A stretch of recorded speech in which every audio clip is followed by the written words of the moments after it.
Nantais, tu fais. D'accord? Ouais. Benzema.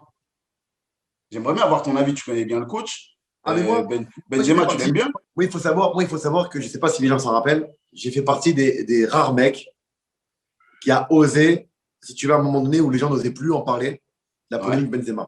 Je l'ai relancé sur RMC. J'en ai parlé plusieurs fois dans des interviews.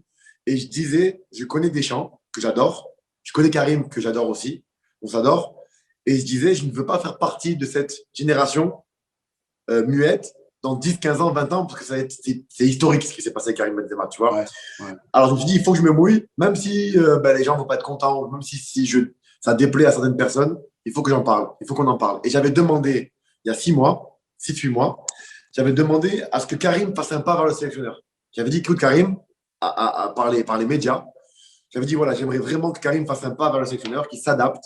Parce que le football, en fait, pour tous les jeunes qui nous regardent, il faut qu'ils comprennent, ces jeunes-là, que le football, le plus important, c'est l'adaptation. À un moment donné, tu viens pas comme un. Tu sors du quartier, tu sais faire des petits ponts, des passements de jambes. Tu arrives dans un monde professionnel, il faut que tu t'adaptes. Tu t'adaptes, tu écoutes, et un petit peu, tu vois, tu vas dans le sens du football professionnel. Tu dois apprendre ce métier. Et moi, j'avais fait une interview où j'avais dit à Karim, s'il te plaît, Karim, fais le premier pas, Ouais. va vers Deschamps, vois ce qui se passe. Tu vois, parce qu'en fait, compte, j'ai vraiment envie de te voir, toi, le meilleur numéro 9 du monde pour moi. Certains me diront Lewandowski, mais moi, pour moi, c'est Karim. Ouais. J'ai vraiment envie de voir Karim dans cet effectif. Et j'ai vraiment envie que la France profite de Karim. Parce que Karim, il y en a qui gardent l'image de Karim quand j'y étais, avec lui d'ailleurs, quand il était Ouais. là, et c'était pas le même. Là, il a appris de la maturité, il est devenu professionnel, son corps, c'est plus le même. Quand tu regardes Ouais, les on voit, ça photos se de voit. 2012 à maintenant, ça n'a rien à Ça se voir. voit. C'est vrai. Là, c'est une C'est machine vrai. de guerre, tu vois. Et puis, c'est un leader.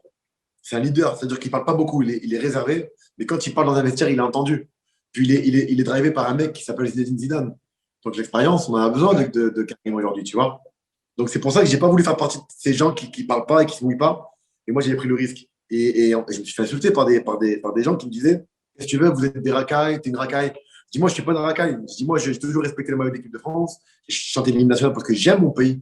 Je suis Mm. franco-marocain. Ça ne m'empêche pas d'aimer mes deux pays, tu vois. Je suis fier du Maroc. Mais la France m'a beaucoup donné, m'a beaucoup apporté, m'a fait rêver en 98.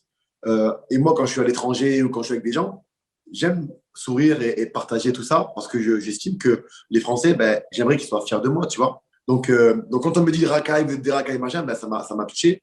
Mais le plus Mm. important pour moi, c'est que Karim a changé et que Karim, aujourd'hui, ben, il mérite et que la France mérite de l'avoir aussi avec nous, tu vois. On va parler de choses dont tu es sûr.